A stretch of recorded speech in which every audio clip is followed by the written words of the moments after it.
नमस्कार दोस्तों।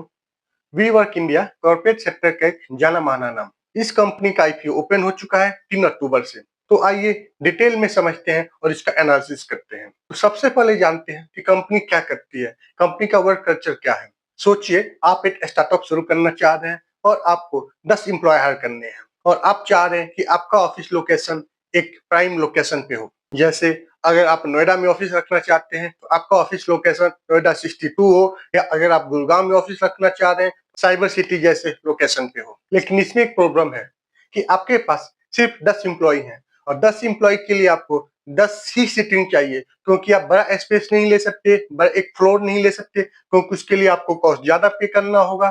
तो यहीं पे वी वर्क का मॉडल काम आता है। वी वर्क आपको एग्जैक्टली 10 सीटिंग का को स्पेस दे देगा। एक प्रोफेशनल रेडीमेड ऑफिस जहां पर आपके एम्प्लॉय सिर्फ काम करने जाएंगे। बाकी वहां का सीटिंग अरेंजमेंट से लेके internet, electricity, training, cafeteria, meeting room, सबका अरेंजमेंट भी वर्क करेगा। यानी आपको रियल एस्टेट मैनेज करने की कोई जरूरत है नहीं है। तो यानी है नहीं जी, नए स्टार्टअप के लिए इजीली अवेलेबल स्पेस हो जाते हैं। इसी तरह के premium flexible office solution company offer करती है। Working manage office, enterprise suit और हाइब्रिड ऑफिस मॉडल भी प्रोवाइड करती है। अगर इसके सिटिंग अरेंजमेंट की बात करें तो 30 सितंबर 2024 तक इसके पास 8 सिटीज में सेंटर और 94,440 डेस्क का नेटवर्क था।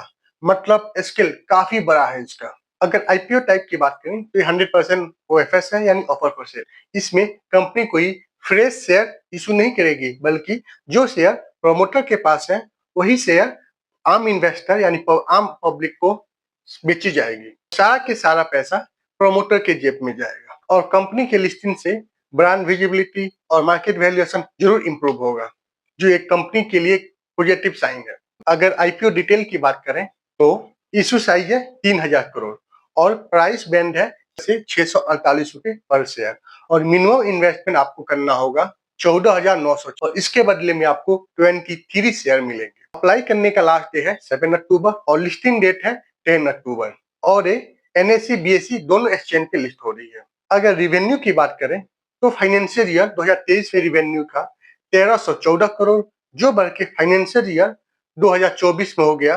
1665 करोड़, फाइनेंशियल ईयर 2025 में हो गया 1949 करोड़। लेकिन वहीं पे प्रॉफिट की बात करें तो पहले दो फाइनेंशियल ईयर 2023 और 2024 में कंपनी लॉस मेकिंग थी, लेकिन वहीं पे 2025 में कंपनी पॉजिटिव में आ गई है। यानी फाइनेंशियल ईयर 2023 में कंपनी का लॉस था 147 करोड़, जो घट के फाइनेंशियल ईयर 2024 में हो गया 136 करोड़। लेकिन वही इसमें कंपनी का प्रॉफिट इंक्रीज हुआ और कंपनी लॉस मेकिंग से प्रॉफिट में आई और कंपनी का प्रॉफिट हुआ 128 करोड़ की, जो एक कंपनी का ग्रोथ दिखा रहा है कि कंपनी कैसे पिछले एक साल में अपना प्रॉफिट जंप की है। सबसे बड़ी बात यह है कि कंपनी ने फाइनेंशियल ईयर 2025 में पहली बार प्रॉफिट दिखाया है, लेकिन इस कंपनी का वैल्यूएशन बहुत ही महंगा है।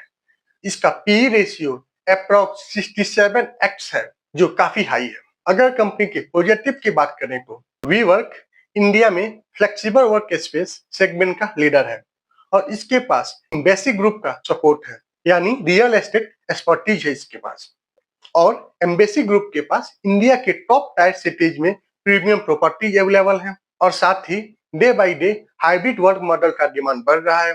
और सबसे इंटरेस्टिंग बात यह है कि कंपनी लॉस मेकिंग से प्रॉफिट मेकिंग में टर्नओवर हो चुकी है, जो इन्वेस्टर के लिए पॉजिटिव साइन है। अगर कंपनी के नेगेटिव पॉइंट की बात करें तो ये 100% ओएफएस टाइप का आईपीओ है, यानी कंपनी को कोई भी पैसा नहीं मिलेगा कंपनी के ग्रोथ के लिए, जो एक रेड फ्लैग है कंपनी के लिए, क्योंकि प्रमोटर अपना स्टेक बेच के इससे बाहर निकलना चाह रहे हैं। इस कंपनी का वैल्यूएशन काफी हाई है, अप्रॉक्स 67x पी है इसका।